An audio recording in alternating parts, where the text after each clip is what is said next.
Ooh, I'm in the hot seat. Not hot seat, practically, I should say, in the spotlight. I'm in the spotlight.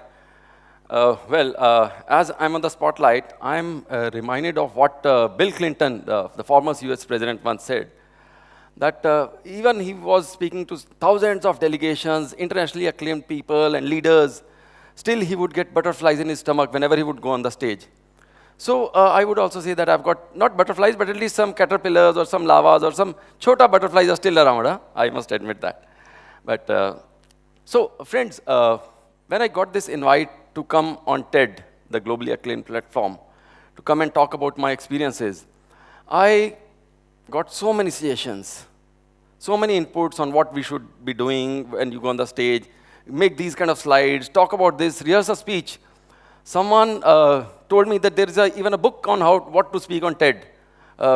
Someone even sent me a video on what to speak. That was a TED video. It was on what to speak on TED platform while not speaking anything. You know, those kind of things are also there. But I feel that if you speak your heart out, if you talk about your passion, you don't have to prepare that well. It automatically flows from you. And that's what, friends, I'm going to talk about today, is moving the mountain. That's what my journey is going to be. And I'm going to talk about journey of different people as well. Before we get into the discussion, let me understand from all of you who are present physically here and others who are watching this virtually, how many of you want to achieve something in life? We can have it a show of hands. Okay, almost all of them. And people virtually also, I'm sure, all of them, we want to achieve something in a life. A student may want to achieve a particular grade. A businessman would want to have $1 million in his bank account. A social activist may want to, have the lives of millions of people impacted by his work. So everybody, because human beings want to achieve something, we have that innate desire for us to achieve something. Now, for achieving that, since you have your goal and target and everything in front of you, it needs a certain capacity to do that, right? Do you know what is your capacity? I don't think so anybody would know the capacity.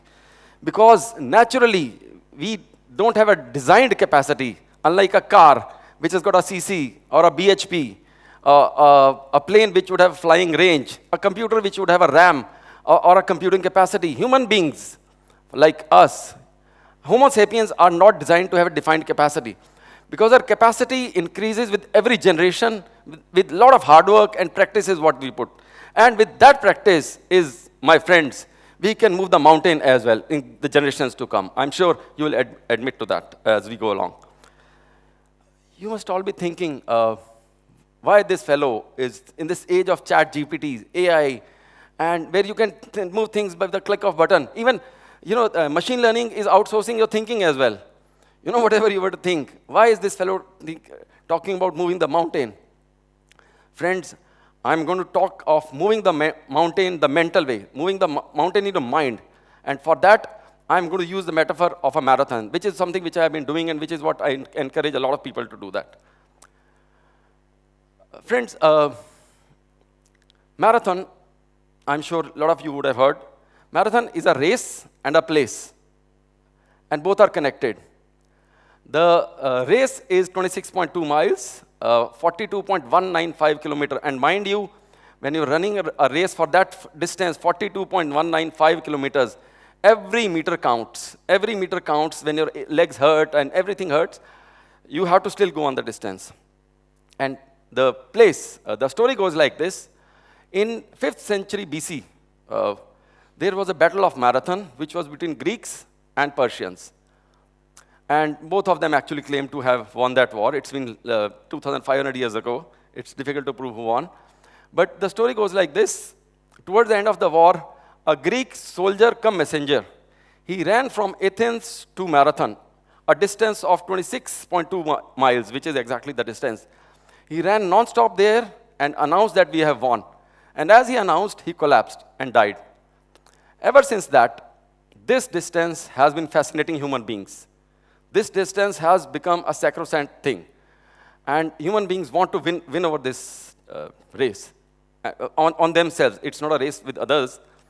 So every year after that, modern Olympics started in 1896, and the marathon was one of the first events which was part of that.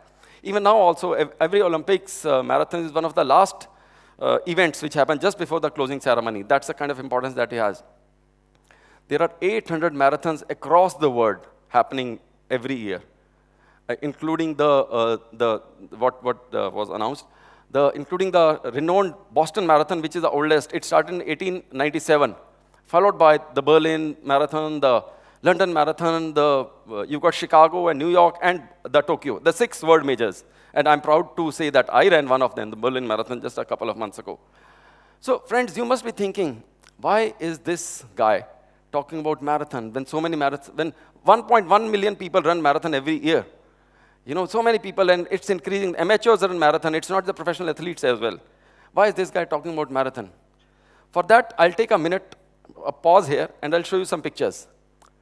Friends, I'm sure some of you would be able to recognize some of them, and a few of them would be able to recognize all of them. What is it which connects all of them? Except that they are successful in their own life. You've got a successful businessman. You've got people all across the world. What is the one thing which connects, besides the fact that they're all successful in their own walks of life? The successful thing, the most important thing among all of them is that, my friends, they're all marathon runners. They're all marathon runners. From the chairman of Tata Sons, which is the biggest business house that we have, from a banker to an entrepreneur, to a TV host, to a model, and as well as going up to the former US President, George W. Bush. All of them have been marathon runners. Why would they run this marathon? You know, why would they do this if 42.195 kilometers, I'm going to emphasize it again and again. It's not easy. You go through a grill. You practice for almost a year. You eat less. Not less. I would say you eat nutritional food. You don't go out for late nights. You do all those kind of things. Why would you sacrifice everything? There's a lot. So N. Chandra, who's pictured here, chairman of Tata Sons, he says marathon is the best thing which has happened to him. He says, like the way in a business you've got to keep the balance sheet fit to have a healthy P&L. In a marathon, you have to keep your body fit if you have to go the distance.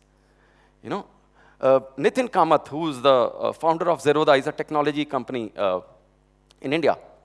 He says life is like a marathon. If you run too fast, you burn out. If you run too slow, you are left behind.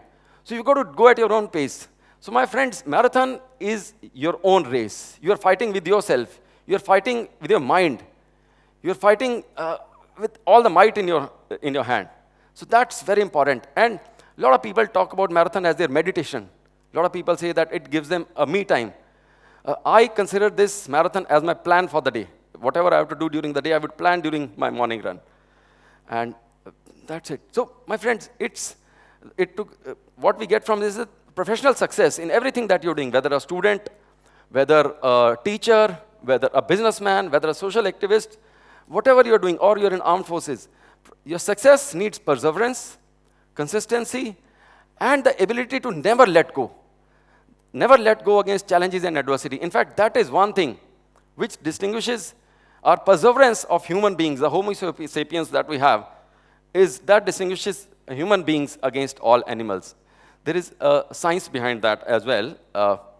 In fact, as you look at it, there are kids of 5 years old, Budhya Singh, who's run a marathon.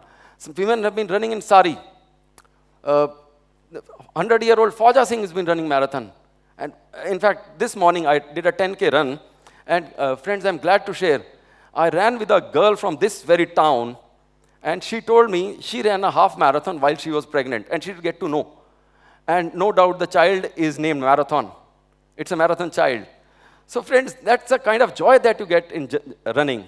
Phil Knight says, Phil Knight, who's a founder of Nike, Nike is the world would be a better place if everybody ran a few miles every day.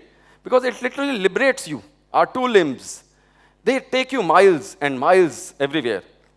So friends, there's a science behind it, like what I was saying. The science is that between human beings and animals, animals cool their body by panting. You would have noticed horse, We cool our body by sweating. We don't have to pant, right? And because of this, we are able to go a distance. So while our speed We will not be able to outsprint a horse, but we can go a longer distance. On a warmer day, when you're able to cool your body, the distance that you do it will be much higher than a horse. So, and that's comparable to all the other animals as well, because human beings have that variable capability. And besides the sweating, it's a perseverance to never let go against any challenge. So friends, it starts with the science, it gets into your mind, and then it becomes an addiction. And I'm glad to say here, the biggest addict of this marathon race is here. You pictured here and standing in front of you. That's what, friends, I'm sure this kind of addiction, every parent would want his child to have. Every sibling would want his sibling to have. And I would never be able to give it up. I mean, that's the kind of thing that I have. So friends,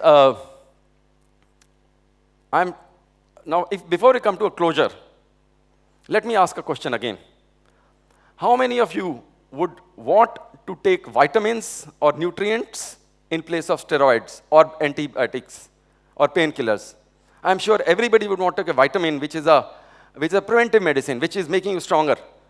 So friends, this marathon is a vitamin M in your life. So please do take vitamin M, vitamin marathon, and because of this, you will be able to move the mountain in your mind. So it's moving the mountain in your mind through marathon. Thank you very much, my friends.